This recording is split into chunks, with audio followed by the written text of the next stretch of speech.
In 2019, KLM made a historic decision. It transferred its 7 Airbus A350 orders to Air France, received Boeing 787s in return, and the group's CEO publicly declared in Paris that KLM would be an exclusively Boeing airline.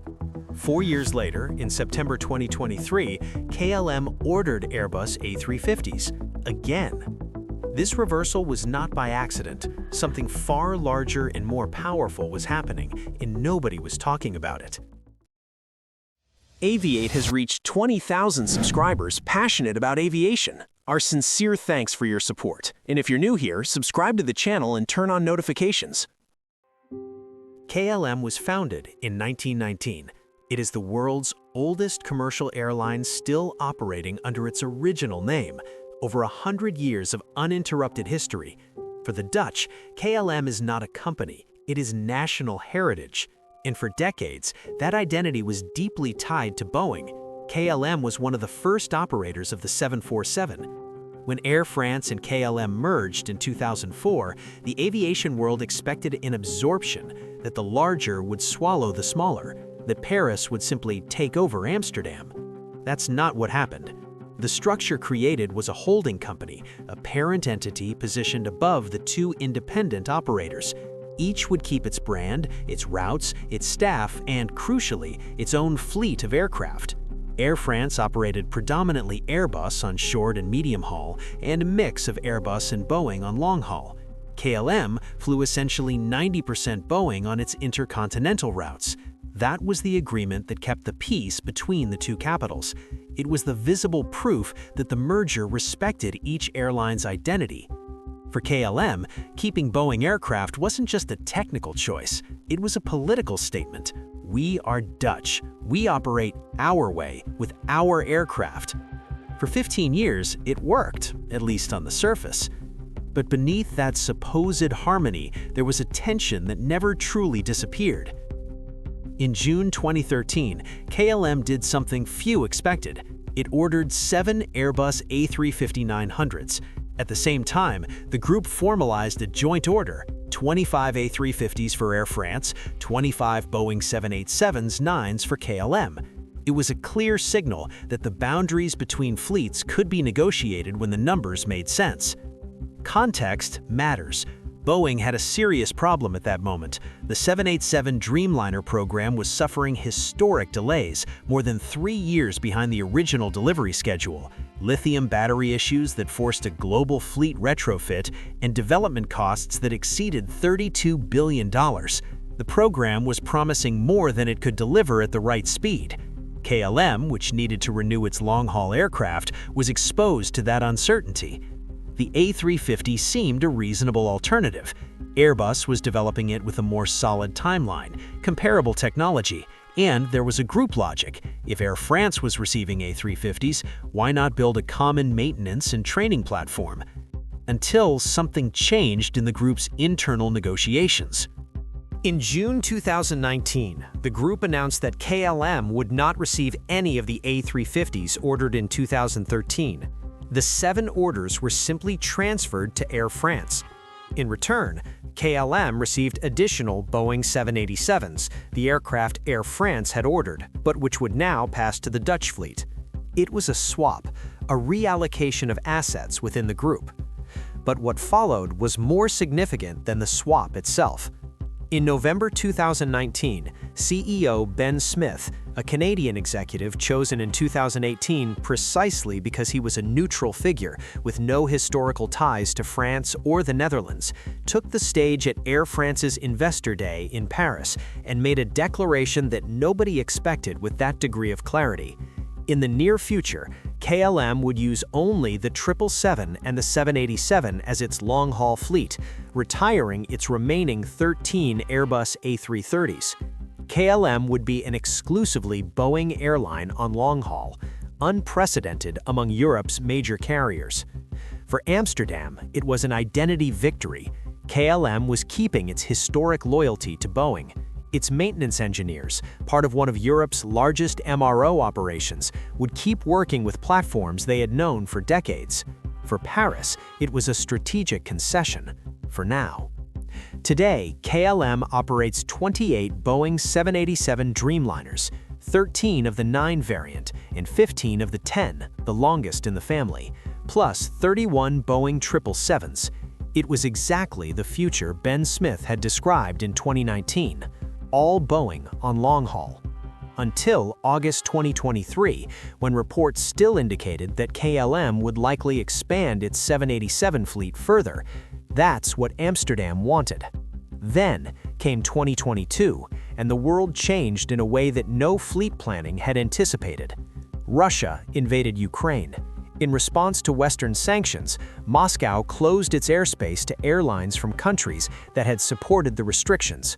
For KLM, which operates dense and profitable routes to Asia, Tokyo, Seoul, Singapore, Bangkok, Mumbai, this added roughly 1,000 nautical miles to each one-way trip. That's nearly 2 extra hours of flight per leg.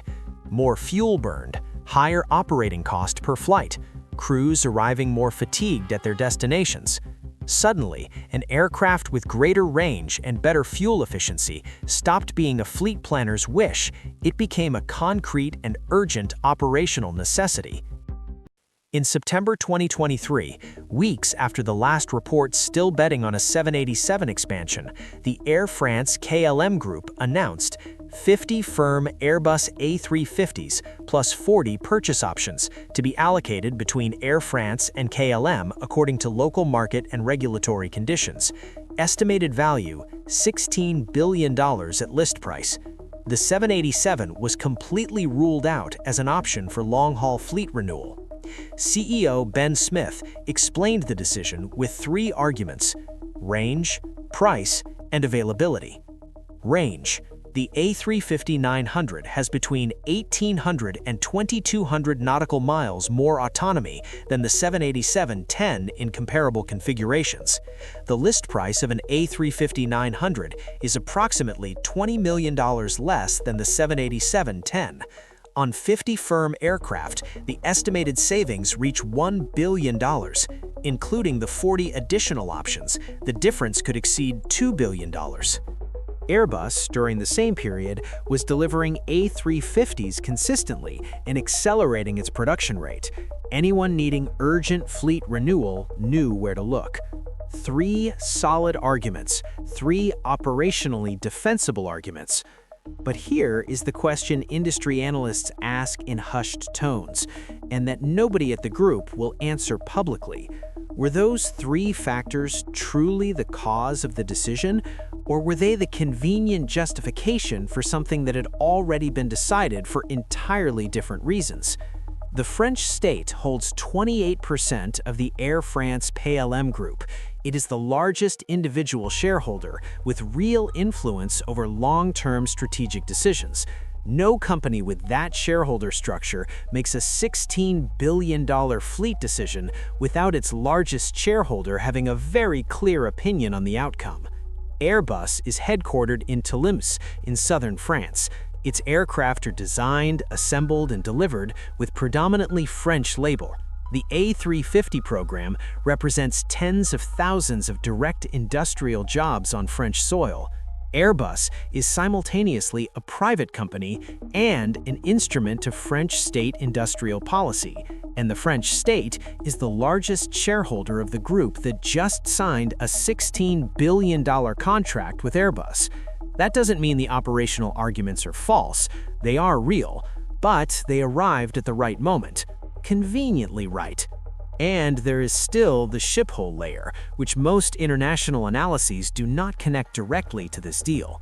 The Dutch government, pressured by environmental regulations and complaints from communities near the airport about noise and pollution, is trying to reduce the number of takeoffs and landings at Schiphol from approximately 500,000 to 460,000 movements per year, 40,000 fewer movements per year.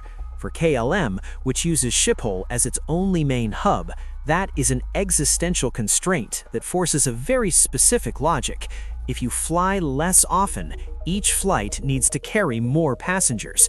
You need larger aircraft. The A350-1000, the stretched version of the family, capable of carrying over 350 passengers in standard layout, solves exactly that problem in a way the 787-10, with around 330 passengers, cannot. KLM was not forced, but every alternative path carried a progressively higher cost. And there is a cost that appears in no official press release. KLM Engineering and Maintenance is one of Europe's largest aeronautical maintenance operations. The sector is called MRO, Maintenance, Repair, and Overhaul. For decades, it was built entirely around Boeing systems. Its technicians know every detail of a 777. Its parts inventories, supplier contracts, and training programs, all designed to keep Boeing aircraft flying at maximum efficiency. Migrating to Airbus is not buying new aircraft and painting a different logo on the fuselage. It means retraining hundreds of engineers, rebuilding entirely different parts inventories, renegotiating support contracts with suppliers KLM has no historic relationship with. The $2 billion saving at list price could shrink considerably once you add up those invisible transition costs, which the group will never disclose in any financial report. Air France and KLM merged in 2004. For nearly 20 years, that merger was partly an administrative fiction, two separate industrial identities operating in parallel inside the same holding company. Different aircraft, different cultures, different industrial loyalties, a power balance that was never truly equal, only staged as such. In 2019, KLM formally declared its Boeing independence. In 2023, it reversed that declaration completely. This isn't just a fleet decision. It is the moment it became clear that Paris and Amsterdam never carried equal weight in the decisions that truly matter to the group. Ben Smith said the choice was about range, price, and availability, and he wasn't lying. Those three factors are real, measurable, and defensible in any boardroom. But the best political decisions are precisely the ones that also make economic sense. When you find the argument that serves both purposes at the same time, you don't have to choose between what's convenient and what's right. You simply announce the three operational factors and move on. Do you think the decision was operational or political from start to finish?